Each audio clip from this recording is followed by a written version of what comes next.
Selling is when you're face to face with a real live prospect who is willing and capable of buying a product or service. Everything else from that is self-delusion. A lot of people, especially those in sales, often make a mistake. They believe that activities like sorting through papers, going over sales materials, managing various listings, chatting over coffee, and reviewing old advertisements are all part of selling. But no, that's not entirely true. You can't predict where a sale will come from or exactly how successful it will be. However, there's one thing you can control. You can control your sales activities. When you manage your sales activities, you're following something called the law of probabilities. This law suggests that if you spend more time meeting with customers, your chances of making more money double. So essentially, you have a lot of power over how much money you earn. All you have to do is meet more people and spend more time with them in person. If someone tries to reach you at the office, they shouldn't find you there, wondering why. It's because your customers aren't in the office, they're out the office. When I started working in sales, the only opportunity available to me was going door to door and making cold calls. I didn't have any training or experience. The only thing I could do was put in a lot of effort, frequently. Thankfully, it wasn't as physically demanding as working on a farm or a scrapyard. It was a relatively clean job. Someone told me that in sales, you're not really selling, but rather facing rejection. They said the more rejections you face, the more sales you'll eventually make. That was the extent of my sales training. So I began waking up earlier and earlier each day to knock on more doors, subjecting myself to rejection and being rejected more frequently. So I started my days early, usually around 6, 7, or 8 in the morning when people were heading to work. I'd spend the whole day knocking on doors trying to sell stuff. Then in the evenings, even after a long day, I'd still go out and knock on doors of houses and apartments. Sometimes I'd be working for 12 to 14 hours straight. It was tough. It took me a whole month working every single day before I finally made my first sale. Let me tell you, it wasn't a pleasant way to live. Eventually, I decided to seek advice from the top guy in our company. He was a bit older than me, but he was making 10 times more money than I was. I wanted to know his secret. So I went up to him and asked, why are you so successful? What's your secret? Why do you make so much money? He said, let me see how you're selling, your step-by-step process, and I'll give you some advice on it. I said, honestly, I don't really have a set way of selling. I just go up to doors and have conversations with people until they say they're not interested. Then I move on to the next door and repeat the process. He said, no, that's not the way you sell. He said, the way you sell is by asking questions and then looking for ways to help your customers achieve their goals with our products. So I changed my approach and started asking questions instead of doing all the talking. I noticed a shift in how people responded to me. Then I decided to educate myself further on selling. I began reading books, listening to audio programs, and attending seminars about selling. With each new thing I learned, my sales performance improved significantly. Within just 1 year, my income skyrocketed. I was making 10 times more money than before. At the age of 25, I was earning more than I ever imagined I would in my entire life. In fact, I was earning more than my father, who had worked hard for 40 years. It was an incredible transformation. What I discovered was that in every area of work or activity, there are specific steps to success. It's like following a recipe. If you do what successful people do, you'll likely achieve similar results. So, whenever I started a new venture, I would ask myself, what's the recipe for success in this field? What do the most successful companies and individuals do? Then I'd follow their lead. And soon enough, I saw similar outcomes. People would wonder how I could succeed in something new. I'd simply say, I learned from the best. By reading books and talking to successful people, they showed me the way. Some years ago, Prudential Insurance Company did a study.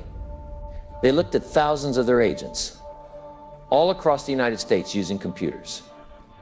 They wanted to see how much money each agent was making. What they found was interesting. They discovered that 20% of their agents were responsible for 80% of the business. In simpler terms, a small group of agents were doing most of the work. But Prudential Insurance Company didn't stop there. They had all this data on their computers, so they decided to analyze it further. They asked, what's the average income of the top 20% of the top 20%? For those who like numbers, this means they were looking at the top 4%. And guess what they found? On average, the top 4% were making 32 times more money than the average of the agents in the bottom 80%. So basically, a tiny fraction of the agents were making a huge amount more money than most of the others. This shows how much of a difference there can be between the top performers and everyone else. So they said, wow, this is really interesting. And then they did it again. They discovered something quite fascinating. They found that the top 20% of the top 20%, which means the very top 0.8%, were earning, on average, 54 times more than the average.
A project that really sets it apart.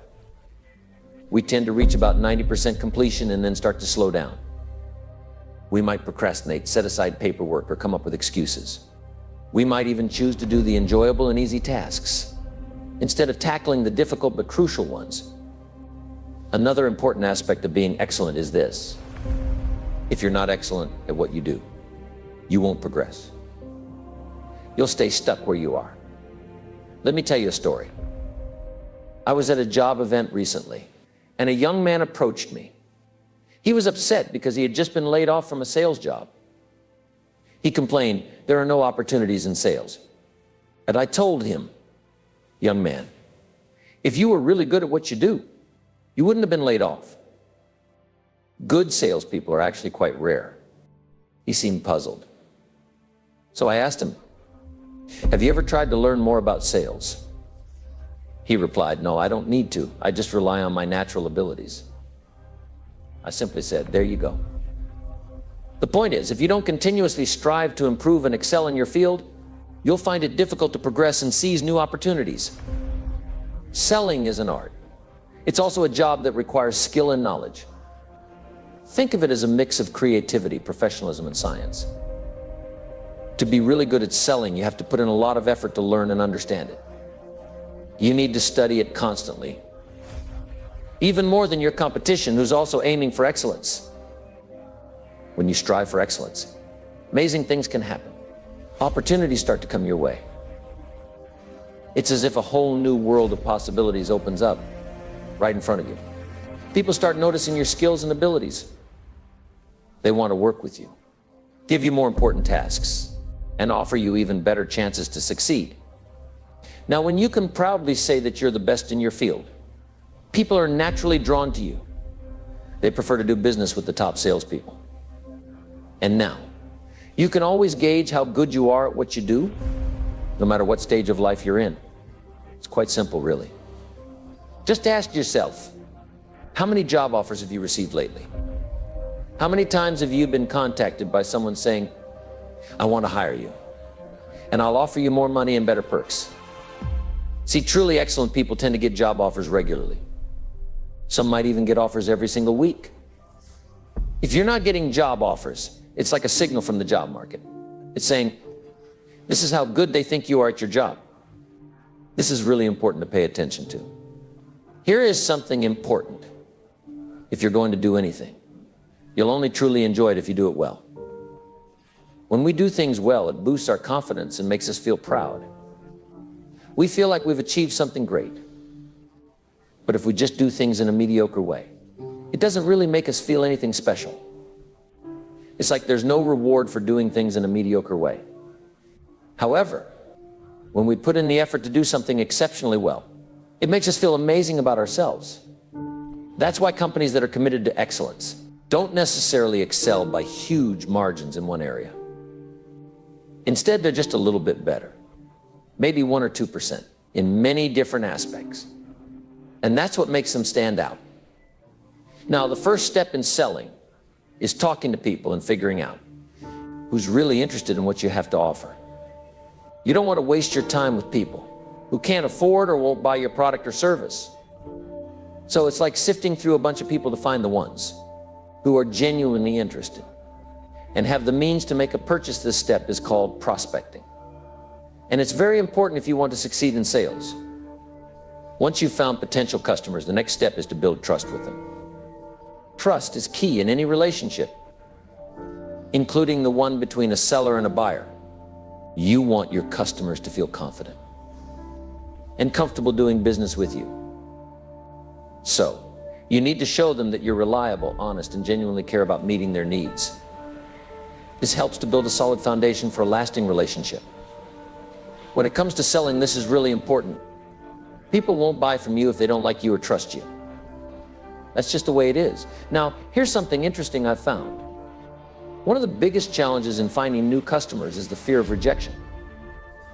It's natural to feel scared that people might say no or be rude to us. We're afraid of facing rejection, and we're also scared of failing. Because of these fears, many of us hesitate to reach out to potential customers. We hold back from making those calls or approaching people because we're worried about what might happen. But here's the thing, if we let these fears control us, we miss out on opportunities to connect with new customers and grow our business. Now, when we begin our journey in life, most of us start with feelings of not being very confident and having lots of fears. But as we start to feel better about ourselves, when we keep telling ourselves positive things like, I can do this, our confidence grows and our fears start to decrease. The more we build up our self-esteem by acknowledging our own worth and strengths, the less afraid we become of facing challenges or trying new things. It's like a seesaw. As our self-esteem rises, allowing us to approach life with more confidence and courage. And the less afraid you are, the more willing you are to call on more people.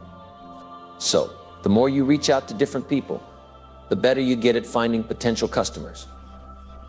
As you become skilled at this, your fear starts to fade away. In fact, you might even begin to like meeting new people and making those calls. The key to being successful in sales is reaching out to new people. And this all begins with feeling good about yourself. Now, when you have high self-esteem, you're more willing to approach new opportunities and connect with others. And the more you practice reaching out to people, the more confident and comfortable you become in doing so. It's like a cycle starting with self-esteem, which leads to effective prospecting and ultimately to sales success. I've had the opportunity to work closely with many individuals. And I recall a conversation I had with a man not too long ago. He shared with me that he had tried his hand at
finding someone who already has a need that matches the benefits of what you're offering.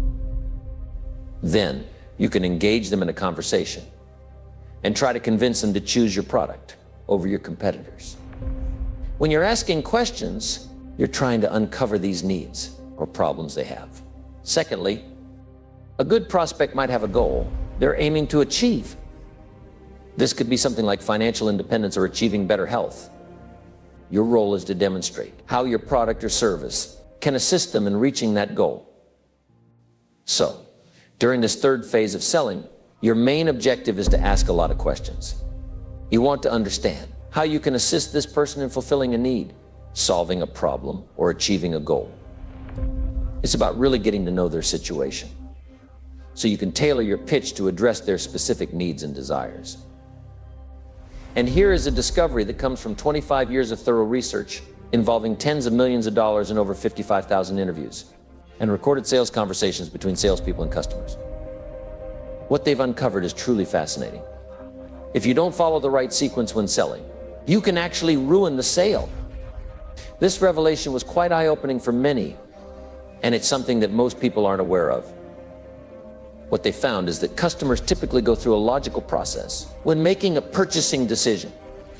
Therefore, it's crucial for your selling process to align with this buying process. When you manage to do that, sales tend to happen smoothly and successfully every time. It's interesting to note that the best salespeople are often able to sell to 4 out of 5 people they talk to. On the other hand, less skilled salespeople might only be able to sell to 1 out of 10 or even 1 out of 20 people. This is why salespeople who have honed their skills are among the highest paid individuals in our society. From what I've learned, it's crucial not to jump into talking about your product or service right away. Instead, you should focus on asking a lot of questions first. This way, you can determine whether the person you're speaking to truly needs what you're selling. It's all about understanding their needs and finding the best way to help them. Taking the time to ask questions and listen carefully can make a huge difference in your sales success. Now, regardless of what's happening right now, always expect things to get better. Always expect growth in your life, in your work, and in your family. When you anticipate growth, you're setting a positive outlook for yourself. If you believe that things will improve and you work towards that, chances are you'll be correct most of the time. It's like having a mindset that focuses on progress and improvement, which can lead to positive outcomes in various aspects of your life. It's incredibly important for anyone working in sales to have a deep understanding of behavioral psychology.